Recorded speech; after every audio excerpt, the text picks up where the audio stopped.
Eureka, avec Viteos, toutes vos énergies.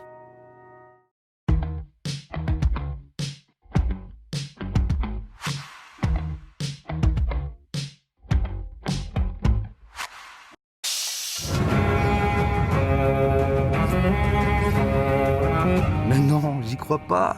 Cette fin en plastoc, c'est vraiment du recyclé, quoi. Eureka!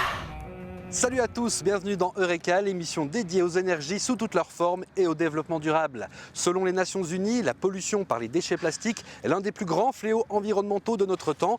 On estime que près de 150 millions de tonnes de déchets plastiques flottent actuellement dans les océans. Les scientifiques ont même découvert des microparticules de plastique jusque dans les montagnes. On en respire et on en ingère même.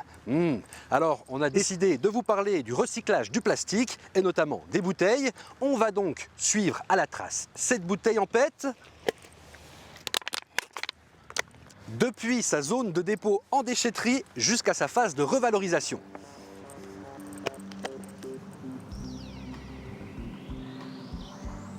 Bonjour monsieur. Bonjour. Est-ce que vous pouvez me dire où c'est que je dois acheter cette bouteille? La deuxième benne là-bas, dans le PET. C'est le PET. J'ai vu qu'il y avait flaconnage ici. Effectivement, c'est du flaconnage, mais c'est d'autres sortes de bouteilles. C'est des bouteilles plastiques avec bouchon qu'on appelle du flaconnage. D'accord. Mais les bouteilles en PET, de boisson, c'est dans le PET. Alors j'y vais, merci beaucoup. De rien, au revoir.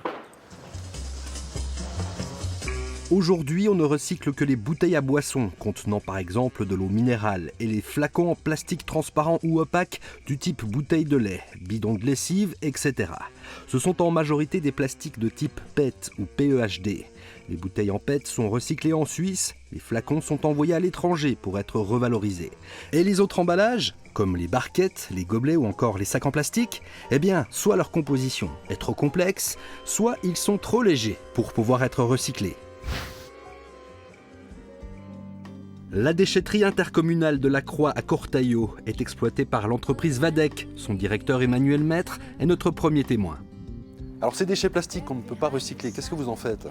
Alors, si on les met dans le sac à poubelle, le sac à poubelle suit la logistique des sacs à poubelle, donc avec le camion compacteur, va à l'usine d'incinération, que ce soit ici à Colombier ou à la Chaux-de-Fonds, et on valorise l'énergie que contient ce déchet. C'est-à-dire vous le brûlez? On l'incinère, on a tout un équipement pour filtrer les fumées, donc éviter qu'il y ait des polluants qui sortent de la cheminée, mais surtout, on récupère l'énergie contenue dans cette matière. Et on en fait de l'électricité. Alors globalement, à Vadec, ça représente la consommation annuelle d'environ 11 000 ménages. Et on fait de la chaleur, ce qui représente environ l'équivalent de 9 millions de litres de mazout par année. Donc on revalorise au maximum tous ces déchets. Et localement. Et localement, c'est important.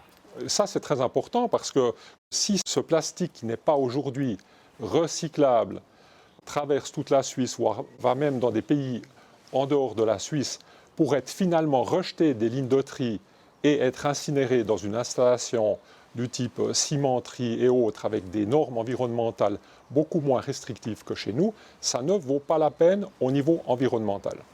D'ailleurs, le plastique, ça représente quelle quantité de déchets sur l'entièreté de ce que vous traitez chez Vadec? Alors, je vais vous donner les chiffres de la déchetterie d'Illac, où on se trouve aujourd'hui. Ouais. On gère environ 2500 tonnes de déchets par année. On a environ 35 tonnes de bouteilles PET à boisson et 17 tonnes de flaconnage. Donc, niveau tonnage, c'est pas énorme. Alors ces bouteilles à boissons en PET ainsi que les flaconnages ici sur cette déchetterie, où est-ce qu'ils vont aller? Alors on a de la chance, ici à la déchetterie d'Illac à Cortaillot, on a un partenaire qui n'est pas trop loin, c'est RC Plast, qui est à Granson, qui ensuite va traiter ces bouteilles de PET à boissons et ces flaconnages. Cette usine, inaugurée en septembre 2016, utilise un procédé de tri des plastiques de dernière génération.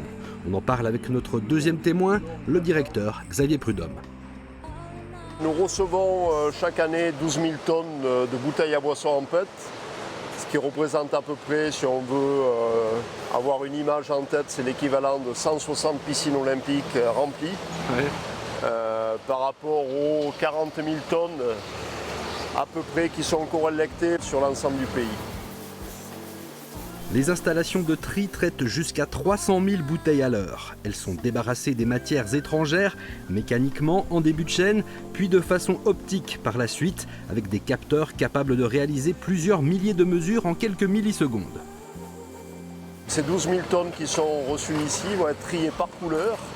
Et nous allons en sortie d'usine avoir un produit qui est pur à 99,98% et qui va pouvoir être recyclé à nouveau en bouteille à boisson en PET. Donc on est vraiment là dans une économie du circulaire parfaite, dans le bottle to bottle, de la bouteille à la bouteille. En sortie de chaîne, les bouteilles triées sont conditionnées en balles compressées de 200 à 300 kg.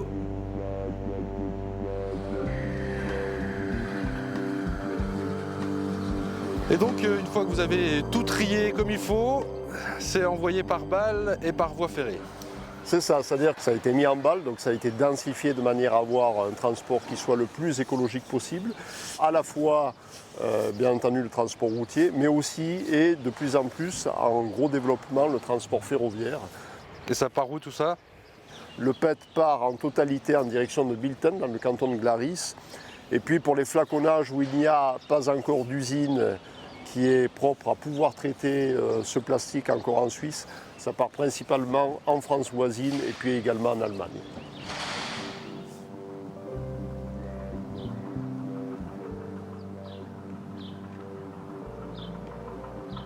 C'est dans cette entreprise que les bouteilles PET sont recyclées et en 25 ans, le taux de recyclage n'a cessé de progresser. Notre troisième témoin est directeur général de Poly Recycling, l'une des deux usines de recyclage du PET en Suisse, où plus de 20 000 tonnes sont traitées chaque année.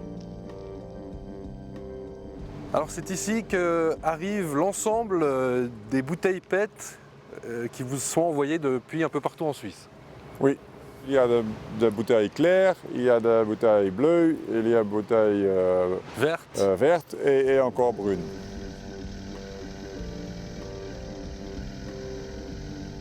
Les bouteilles sont acheminées par tapis roulant sur un tambour où elles sont séparées les unes des autres en fonction de leur composition, notamment grâce à des caméras.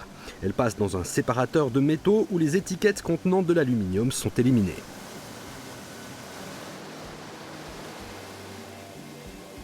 Puis elles subissent un important nettoyage au travers de plusieurs phases de lessivage puis de rinçage.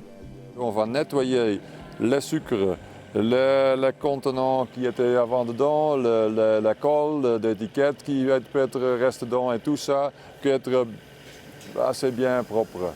Ensuite, les bouteilles sont découpées, réduites en flocons.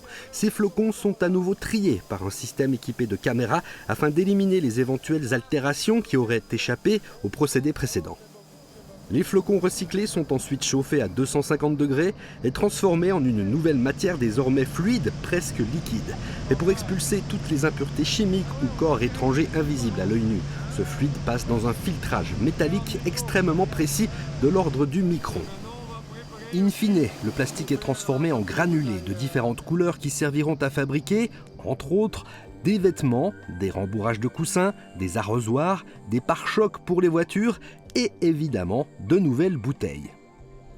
De nouvelles bouteilles comme ici à Bilten.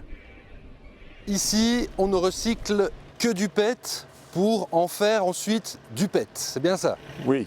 Alors pourquoi on ne garde pas les bouteilles comme elles étaient avant? Parce que dans la qualité, c'est beaucoup plus efficient de faire une nouvelle bouteille chaque fois que de laver toutes les bouteilles. Et toute la PET vient de Chine, peu d'Europe, d'Indy et tout ça, c'est le kilomètre assez loin. On peut faire une boucle ici avec le transport assez compacté, c'est beaucoup plus efficient. Dans notre pays, plus d'1,6 milliard de bouteilles à boissons en PET sont mises en circulation chaque année. Selon les spécialistes, leur recyclage permettrait de réduire de près de 75% leur impact sur l'environnement par rapport à une incinération dans une centrale. Et nous, en tant que simples citoyens, ce qu'on peut faire pour l'environnement, eh bien, en évitant d'acheter trop d'emballages, par exemple privilégier l'eau du robinet par rapport à une eau en bouteille, et puis bannir les sacs en plastique au profit des sacs en tissu. Eureka, c'est terminé. On se retrouve le mois prochain pour parler énergie et développement durable. D'ici là, restez branchés sur Canal Alpha. Salut! you're my plastic, fantastic lover.